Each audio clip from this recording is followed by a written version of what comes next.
आवाहन केलं की जोपर्यंत कोकणातले रस्ते खड्डेमुक्त होत नाही तोपर्यंत कुठल्याही खड्ड्यांचं जे ड्यूज आहे किंवा जे पेनॉल्टी लागेल ते देऊ नये.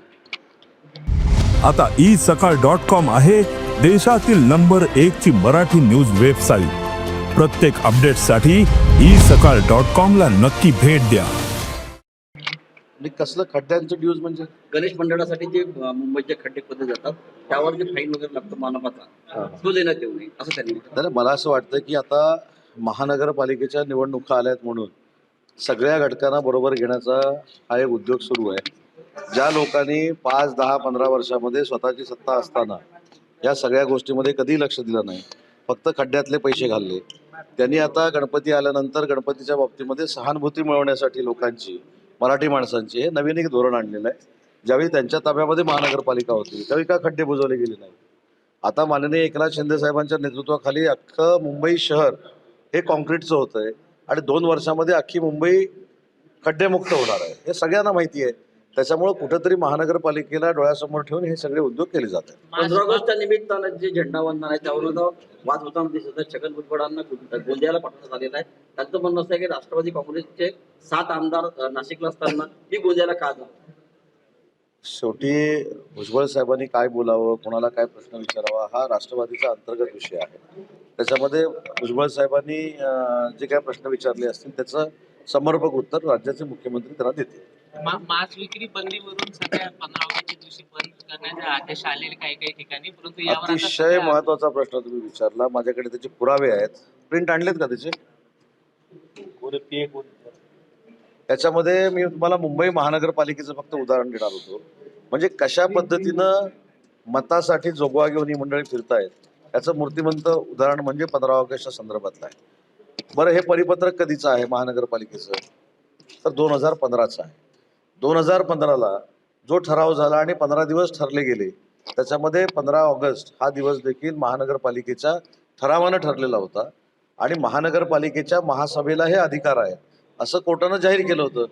परंतु कुठंही मतं सोडायची नाहीत. त्याच्यामुळे स्वतःच केलेले निर्णय, जसा हिंदी सक्ती स्वतःच केली आणि मग हिंदीच्या विरोधात आंदोलन केलं, हे सगळं अजून वर्षभर चालणार आहे. कारण स्थानिक स्वराज्य संस्थांच्या निवडणुका आहेत आणि नंतर 4 वर्ष परत गायब होऊन डायरेक्ट लोकसभेला हे उद्योग सुरू होते. पण याच प्रश्नावर संजय राऊतांनी सांगितले की हे सरकार कामाख्या देवीच्या मंदिरात रेडे कापून जन्माला आलंय. त्यांच्याबद्दल काय आम्ही बोलत नाही. 3 वर्ष आपलं बोलत राहिले ते टाइमपास करतात, सगळ्यांचा आनंद आहे. कबूतरखान्याच्या ठिकाणी आता आज मराठी लोकांनी आंदोलन केलं होतं. त्या ठिकाणी बघितलं तर मोठ्या प्रमाणात त्यांनी पोलिसांनी त्यांना मारहाण केली आहे, रक्त निघालेलं आहे. मात्र ज्यावेळी जैन समाजाचा मोर्चा निघाला त्यावेळी चाकू सुरू घेऊन ते आले तेव्हा पोलिसांनी काहीही केलं नाही असा आरोप होता. मला असं वाटतं की माझी आपल्याला देखील प्रसार माध्यमांना एक हात जोडून विनंती आहे. वस्तुस्थिती आपण जर तिथलं बघितली तर एक पहिली महत्वाची गोष्ट की ह्या प्रश्नाचं उत्तर कोणी दिलं? उत्तर देणारं तुमच्या समोर आहे. कबुतराच्या संदर्भामध्ये काय उत्तर देण्यात आलं की गिरगावमध्ये जो कबुतरखाना होता तो कोर्टानं बंद केला आणि त्याच्यानंतर कबुतरांच्या विष्ठेपासून रोगराई पसरणार नाही याची दक्षता घेण्याचे निर्देश महानगरपालिकेने दिले. आजही 51 कबुतरखान्यापैकी एकही अधिकृत कबुतरखाना हा मुंबईमधला नाही. तरी सुद्धा माझ्या उत्तरात मी असं म्हटलंय की कबुतरांवर म्हणजे प्राण्यांवर किंवा पक्ष्यांवर कुठेही अडचण येऊ नये म्हणून त्यांची पर्यायी व्यवस्था उद्यान तयार करून केली जाईल ही भूमिका मांडलेली आहे मी.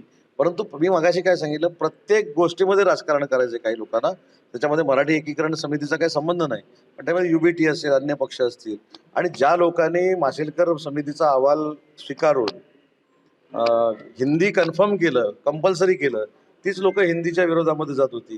तो अहवाल देखील मी जाताना तुम्हाला देऊन जाईन. त्याच्यामुळे महानगरपालिका आणि स्थानिक स्वराज्य संस्थेच्या निवडणुका असल्यामुळे हा सगळा खटाटोप सुरू आहे. पश्चिम विदर्भाचा मेळावा आहे, परंतु दिसत नाही ते नाराज आहे. संजय गायकवाड, मला हा प्रश्न अपेक्षित होता. संजय गायकवाडांशी माझं स्वतःचं बोलणं झालं. त्यांनी मला स्वतःहून फोन केला होता, मी पण त्यांना फोन केलेला नाही, स्वतःहून त्यांनी फोन केलेला होता. त्यांचा एक जिल्हा प्रमुख जो आहे तो बालाजीच्या दर्शनाला तिथे गेलेला आहे आणि त्यांच्या मतदारसंघामध्ये ऑलरेडी त्यांनी उभाठातल्याच लोकांचा पक्षप्रवेश 600 लोकांचा ठेवलेला आहे. तो संपूर्ण इथे ते पोचण्याचा प्रयत्न करतात असं त्यांनी स्पष्ट मला सांगितलं. त्या दिवशी बॅनरवर जर आपण पाहतो एकनाथ शिंदेचा फोटो आणि शिवसेनेचं चिन्ह देखील गायब होतं. त्याचा खुलासा त्यांनी केलेला आहे. जीच मस्जिद आहे असं छत्तीसगड विभाग बोर्डाचे अध्यक्ष यांनी असं वक्तव्य केलेलं आहे. काय बोलावं यावर? तर मला असं वाटतं की महाराष्ट्रामध्ये, देशामध्ये जो राज्यावर प्रेम करतो, जो देशावर प्रेम करतो, मग तो कुठच्याही धर्मीय असेल, तो देशभक्त मानला गेला पाहिजे. हीच हिंदू हृदय सम्राट वंदनीय बाळासाहेबांची शिकवण होती. परवा तर आम्ही ज्या जम्मूला मी शिंदे साहेबांबरोबर गेलो होतो, तर तिथे 166 मिलिटरी ऑफिस जे आहे त्याचे प्रमुख जे आहेत त्यांचं नाव मोहम्मद असं आहे. आणि त्या मोहम्मद या व्यक्तीनं आम्हाला कशा पद्धतीनं मॉकड्रिल करत असताना त्या हॉस्पिटलवर हल्ला झाला त्याचे व्हिडिओ देखील दाखवलेत. आणि मोबाईलच्या लाईटवर त्यांनी कशा पद्धतीनं ऑपरेशन्स केली ते देखील दाखवलेत. त्याच्यामुळं मोहम्मद या व्यक्तीचं नक्कीच प्रेम हे देशावर आहे, तो देशप्रेमी आहे आणि म्हणून त्यांच्याबद्दल रिस्पेक्ट आहे. सोफिया कुरेशींनी आपल्या देशाची भूमिका संरक्षणाची मांडली, त्यांच्याबद्दल आदर आहे. पण देशामध्ये राहून त्या देशाच्या विरोधात जे कारवाई करतात त्यांना आम्हाला विरोध आहे. त्याच्यामुळं पाकिस्तानचा झेंडा, देशाच्या झेंड्याबद्दल तर आम्हाला प्रत्येकाला अभिमान आहे. देशाच्या झेंड्याचा अवमान जो करणारा आहे तो देशद्रोही आहे तसे आम्ही समजणारे आहोत. त्याच्यामुळे देशाच्या झेंड्याचा अभिमान आम्हाला सगळ्यांनाच आहे. धन्यवाद. एक शेवटचा प्रश्न, चलोरे राहणारे स्थानिक स्वराज्य संस्थेमध्ये का महायुती? एकला चलोरेसाठी हा मेळावा नाही. आज खरं तर मनापासून धन्यवाद मला केंद्रीय मंत्री जाधव साहेबांना दिले पाहिजे की संघटनेसाठी ते दिल्लीवर न इथनं आले, आता मिटिंग करून परत ते दिल्लीला चालले. असे शिवसैनिक एकनाथ शिंदे साहेबांच्या नेतृत्वाखाली काम करत आहेत. त्याच्यामुळं महायुतीनंच सामोरं जायची आमची इच्छा आहे. परंतु तयारी तर सगळी असली पाहिजे, संघटना बांधणी चांगली असली पाहिजे. निवडणूक अंतर्गत आमच्या पक्षाची सुरू आहे, त्याचं मार्गदर्शन आमचे नेते मंडळी करतायत. त्याच्यासाठी या बैठकीचं आयोजन केलं.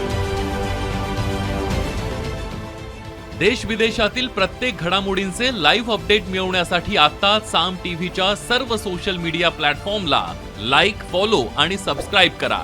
तसंच सर्व नोटिफिकेशनसाठी बेल आयकॉन प्रेस करायला विसरू नका.